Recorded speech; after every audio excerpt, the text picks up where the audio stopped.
ඈත අතීතයේ ඉඳලම ලෝකේ පුරා ප්‍රසිද්ධ වුණු ශ්‍රී පාදස්ථානය. බෞද්ධයන්ගේත් දෙව් බඹුන්ගේත් වෙනත් ආගමික භක්තිකයන්ගේත් වන්දනාවට පාත්‍ර වුණු පූජනීය ස්ථානයක්. සම්බුද්ධ පාදස්පර්ශයෙන් අති පාරිශුද්ධත්වයට පත් වෙලා තියෙන නිසා ශ්‍රී පාදස්ථානය බෞද්ධ ජනතාවගේ මුදුන් මල්කඩක් හා සමානයි. දෙස් විදෙස් ජනයා දහස් ගණනින් ලක්ෂ ගණනින් මේ ස්ථානයේ වන්දනා කරනවා. මහා ඇලෙක්සැන්ඩර් වගේ විදේශීය රජවරුන්, දුටු ගැමුණු මහා විජයබාහු, නිශ්ශංක මල්ල ඇතුළු දේශීය රජවරු විශාල ප්‍රමාණයකුත් සිරිපා වන්දනා කරලා තියෙන බව ඉතිහාසයේ සඳහන් වෙලා තියෙනවා.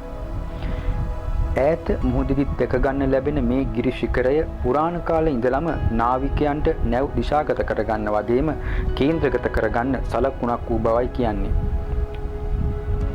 අඩි 7360ක විතර උසකින් යුක්ත ශ්‍රීපාද කන්ද, බෑන සමනල, කුණුදිය පර්වතය, ගවරවිල, යකා ඇඬුගල, දෙතැනගල, වර්ණගල, සප්ත කන්‍යා ඇතුළු කඳු මුදුන් කඳු වළලු රාශියකින් වට වෙලා තියෙනවා. පහළ නිම්නයේ ඉඳලා එකවර අහස් කුස දෙසට නිරාගිය කේතු ආකාර විශේෂ හැඩය හින්දා භූවිද්‍යාත්මකවත් විශේෂ ස්ථානයක් හිමි වෙනවා ශ්‍රීපාද කන්දට. ඒ වගේම වැසි වනාන්තරයක් වන සිරිපා අඩවිය ඉහළ ජෛව විවිධත්වයකිනුත් යුක්තයි. ශ්‍රී ලංකාවට ආවේනික සත්ත්ව විශේෂයන්ගෙන් වගේම ගස්වැල්, ඖෂධ පැලෑටි ආදීන් මේ වනාන්තරය පිරී පවතිනවා.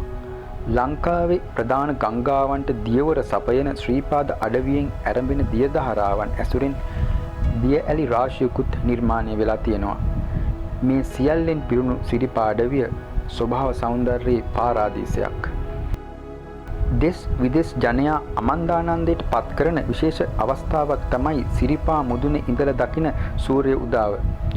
ඉරසේවය කියලයි ජනයා මේ අවස්ථාව හඳුන්වන්නේ. සූර්ය උදාවත් එක්ක කන්දේ සෙවණැල්ල වැටෙනවා ඊට පිටුපසින් තියෙන කඳු වැටිවලට. සමනල කන්ද වගේම අවට කඳු අතර පැතිරී තිබුණු වලා කැරලි ඒ සමගම ඉවත් වෙලා ගිහින් කන්ද වටා ඈතින් ඈතට විහිදෙන කඳු වැටි සමූහය දැක ගන්න ලැබෙනවා. කෙනෙකුට ඊටාම කලාතුරකින් දැක ගන්න ලැබෙන ආශ්චර්යමත් දර්ශනයක්. ලංකාව ගැන ඉතිහාස ග්‍රන්ථයක් ලියපු එමර්සන් ටෙනට් පවසලා තියෙනවා මේ ලෝකයේම පවතින රමණීය හා දැකුම් කළු දර්ශන වලින් බබලන අයස්කාන්ත ස්ථානය ශ්‍රීපාදය යනුවෙන්. ශ්‍රී සුමන සමන් දිව්‍ය රාජයාගේ ආරාධනයෙන් බුදුරජාණන් වහන්සේ සමන්ත කෝටය මුදුනේ සිරිපා පිහිටවපු බවයි බෞද්ධ ඉතිහාසයේ දැක්වෙන්නේ. ඉන්ද්‍රනීල මාණික්‍යයක් මත සිරිපතුල පිහිටවපු මොහොතේ මහ පොළව කම්පා වෙලා මහා මැණික් වර්ෂාවක් ඇදහැළුණු බව ජනමහරේ කියවෙනවා.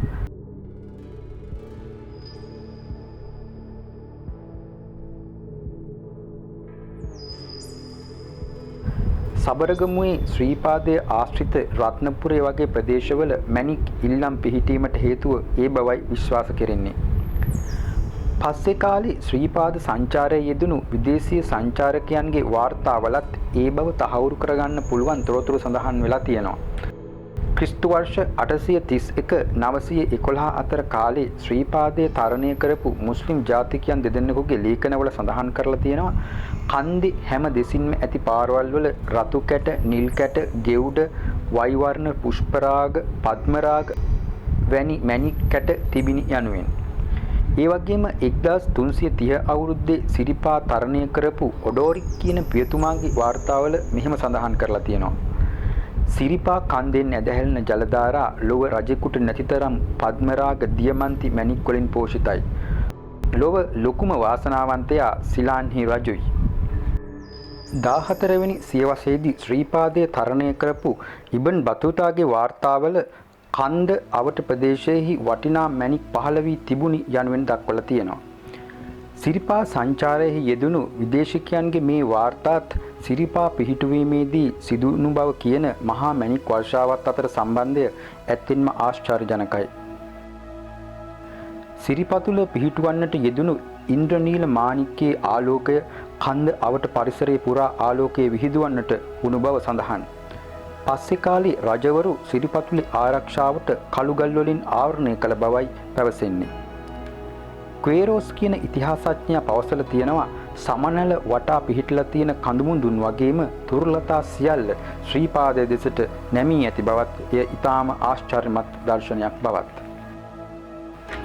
සෑම වසරකම උඳුවක් 15ක පොහොය දවසේ සිරිපා වන්දනා සමය ආරම්භ ඊළඟ වසරේ වෙසක් පොහොය දවසෙන් තමයි වන්දනා සමය අවසන් වෙන්නේ. ඉන්පස්සේ එන අවාර සමයේදී සිරිපා වන්දනාව බොහෝ පිරිසක් අතර අද ජනප්‍රිය වෙලා තියෙනවා. මේ කාලෙදී සිරිපා අඩවිය මහත් හාස්කම් වලින් අద్භූත ආශ්චර්යමත් සිදුවීම් වලින් යුක්ත බවත් සමන්ත කූටේට අධිපති සුමන සමන් දෙවියන්ගේ අනුහසින් ඒවායින් බොහොමයක් සිදුවන බවත් තමයි පිළිගැනීම. ඉංග්‍රීසි පාලන කාලෙදී ඔවුන් ශ්‍රීපාදයේ තරණය කරලා එහි අසිරිය විඳගත්තු බව කියවෙනවා. අහස් ගව්ව මහගිරි දඹය තමයි ගමනේ ඉතාම දුෂ්කර කොටස.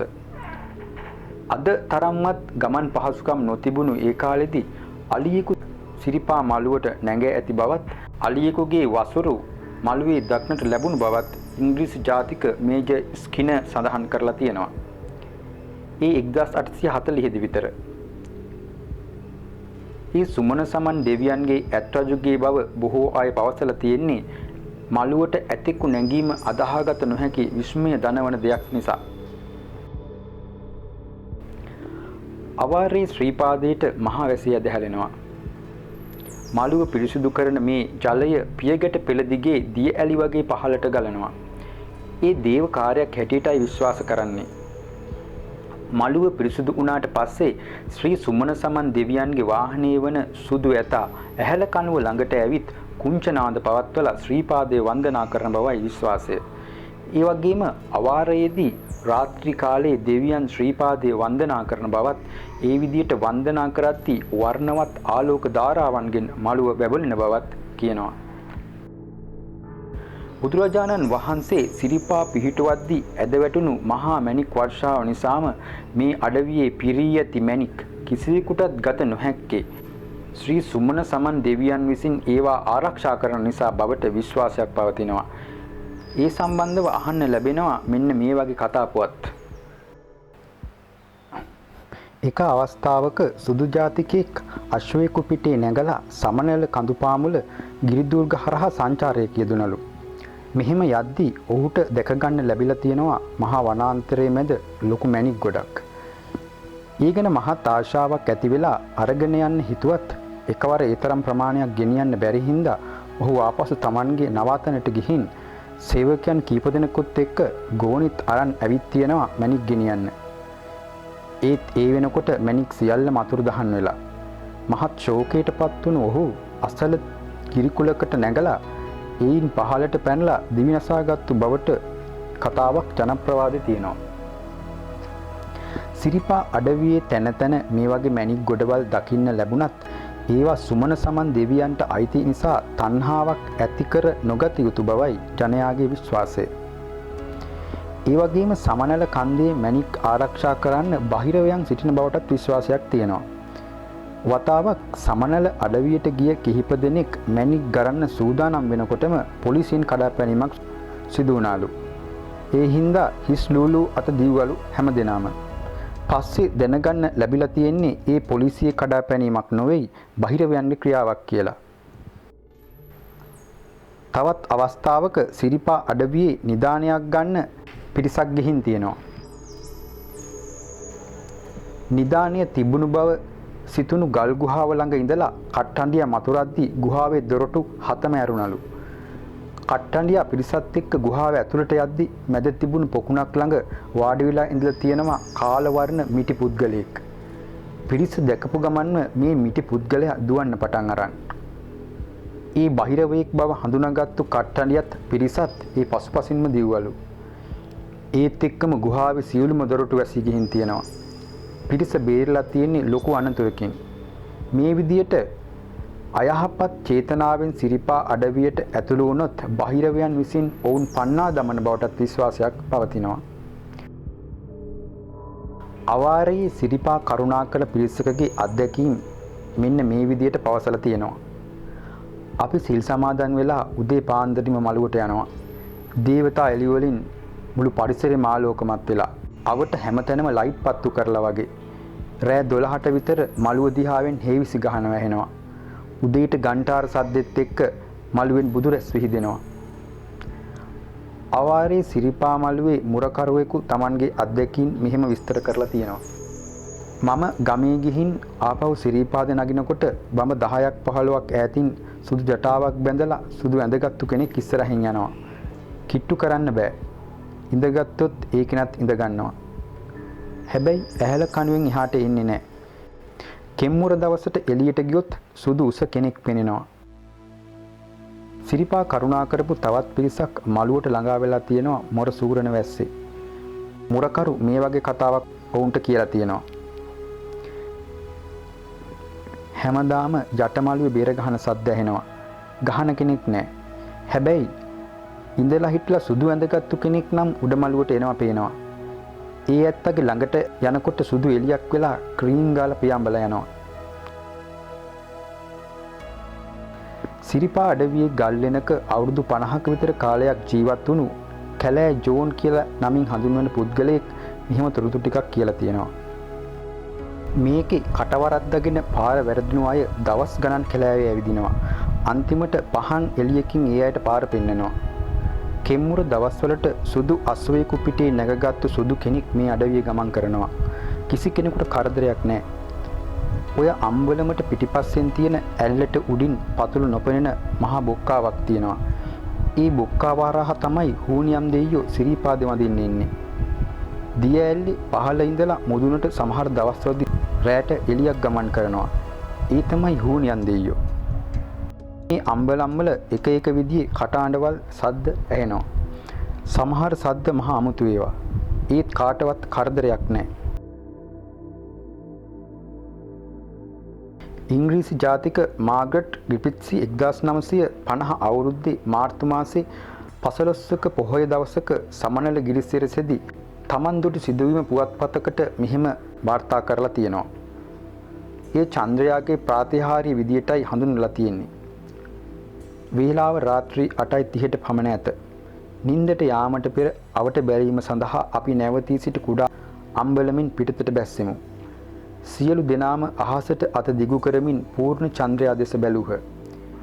එය අස්වාභාවික චමත්කාර දර්ශනයකි. චන්ද්‍රයා වටකරගත් චතුර්විධ වර්ණයෙන් යුතු රේඛා 4ක් දකින්නට ලැබුණි. පුදුමයකි. සඳ මණ්ඩලද වෛවර්ණ ආලෝක ධාරාවලින් වර්ණවත් විය. ඒ සමගම සිරිපා කඳුමුදුනේ වෛවර්ණ ආලෝක ධාරාව විහිදෙනු අපි දැක්කෙමු. මේ වගේ අద్භූත ආශ්චර්යජනක කතාපුවත් අසන්නට ලැබෙනවා සිරිපා අඩවියෙන්. මේ ඒ අතරින් කීපයක් පමණයි. ඒ වගේම යම් යම් අවස්ථාවන්ට සම්බන්ධ සිදුවීම් පිළිබඳවත් ඒ වගේ කතා අහන්න ලැබෙනවා. දවසක් පාන්දර 3ට විතර ශ්‍රීපාද මළුවේ කාර්යාලයේ දොරකඩ ළඟ මහා පිපුරුම් හඬක් ඇහිලා තියෙනවා. සේවකයන් කලබලයෙන් ඒ ගැන හොයලා බැලුවත් කිසිම හේතුවක් හොයාගන්න ලැබිලා නැහැ. දහවල් වෙද්දී ආරංචි වෙලා තියෙනවා ඒ කාලේ ශ්‍රීපාද නායක පදවිය දරපු මොරොන්තුඩුවේ නායක හාමුදුරන් අපවත් වුණු බව. පුදුමයට කාරණේ තමයි පිපුරුම් හඬ ඇහුණු වෙලාවත් අපවත් වුණු වෙලාවත් එකම වෙලාවක් වීම. 1983 අවුරුද්දේ සිරිපා මුදුන ආශ්‍රිතව මහා ගින්නක් ඇති වෙලා තියෙනවා. මේ ගින්න නිවන්න ගිය පොලිස් නිලධාරියෙක් මහා ප්‍රපාතයට ඇද වැටුණලු. හැම කෙනෙක්ම සමන් දෙවියන්ට කියලා තියෙනවා. ටික වෙලාවකින් මට කරදරයක් වුණේ නැහැ කියමින් අලුතවරාගත්ත පොලිස් නිලධාරියා ආපහු ඇවිත් තියෙනවා. සිරිපා සමය අවසන් වීමත් එක්ක සමන් දීව ප්‍රතිමාව ආපහු වඩමවන අවස්ථාවේදී පාරායිනේ කඩයක ලෑල්ලක් මත තියලා කප්පුවනුත් ආවතේව කරුවනුත් ගමන් මහන්සි නිවා ගන්න සූදානම් වුණාලු. ඔවුන් දැනගෙන ඉඳලා නැහැ ප්‍රතිමාව තියලා තියෙන්නේ කරවල ලෑල්ලක් උඩ කියලා. ඒත් එක්කම අකුණු හෙඬහඬත් එක්ක මහා වැස්සක් වැහැලා පෙරහරටත් යන්න බැරි තරමට. පස්සේ දේව ප්‍රතිමාව සඳුන් කිරි පැණියෙන් නහවලා හිස මත තබා ගත්තට පස්සේ මහා වැස්ස නැවතිලා තියෙන්නේ. 1942 අවුරුද්දේ මහා ගම් වතුරට හේතුව මේ සිදුවීම බව බොහෝ අය විශ්වාස කරලා තියෙනවා ඒ කාලේ. දෙවියන් බුදුන් කෙරෙහි විශ්වාසයක් නොමැතිව සිරිපා අඩවියේ ඇවිදීම කළ නොහැකි බවයි තොරතුරු දන්න අවට ගම්වැසියන්ගේ අදහස. එක්ක පාර වරද්දනවා. නැත්නම් පිස්සු හදනවා. සමහරු ගියාමයි තොරතුරක් නැහැ. ඒ තමයි ඔවුන්ගේ විශ්වාසය. කාලයකට කලින් පත්තිනි දේවාලයක කපුවෙක් පිරිසකුත් එක්ක මැණික් ගලන්න ගිහින් තියෙනවා ශ්‍රීපාද අඩවියට. සමන් දෙවියන් ගැන විශ්වාසයක් තිබුණා නැහැ මේ කපුවට. කැලේ වාඩි ගහගෙන උයලා තියලා කට්ටිය මැණික් ගලන්න ගිහින්. ආපහු ඇවිත් බලනකොට බත් හැලියේ හිඳ පණුවලු. බය වෙලා පිස්සුවෙන් වගේ ආපහු ගිය බවයි කියන්නේ. තවත් දවසක පිටපලාතකින් ආපු කෙනෙක් සමන් දෙවියන්ගේ අලියා පෙන්වන්නකෝ කියලා කැලේ යන ගමන් කිව්වලු විහිළුවට වගේ. එතකොටම ළඟ තියෙන බටපඳුරු බින්දිනවා වගේ සද්දයක් ඇහුණලු. බය වෙලා දිව්වත් එතන අලියෙක් ඉඳලා නැති බවයි දැනගන්න තියෙන්නේ. තවත් කෙනෙක් 13 වතාවක් සිරිපාද ගියත් මළුවට නම් ය아가න්න බැරි වුණාලු. කට වරද්දාගත්ත හින්දා. අන්තිමේදී බාරයක් වෙලා 14 වෙනි වතාවේදී මළුවට ය아가න්න පුළුවන් වෙලා තියෙන්නේ. ශ්‍රීපාද අඩවිය පිළිබඳව ඇති ආගමික සංකල්පයත් දේව විශ්වාසයත් නිසාම ඒ වටා ගෙතුණු කතා තුළ පවතින්නේ ශ්‍රද්ධාව, භක්තිය, බිය, සැක මුසුණු අපූර්ව গুপ্ত ස්වභාවයක්. ඒ වගේම ආශ්චර්ය අద్භූත බවක්. දාගැබක කොත මුදුනේ රැඳුණු චූඩා මාණික්‍ය රත්නයක් ලෙසින් මුනි සිරිපා රැඳුණු සමනල ගිරිසිරස එදා මෙන්ම අදත් තවත් සුවහස් කාලයක් දෙවි දේවතාවුන්ගේත් සදහැවත් ජනී ජනයාගේත් වන්දනාමානයට පාත්‍ර වනු නොඅනුමානයි.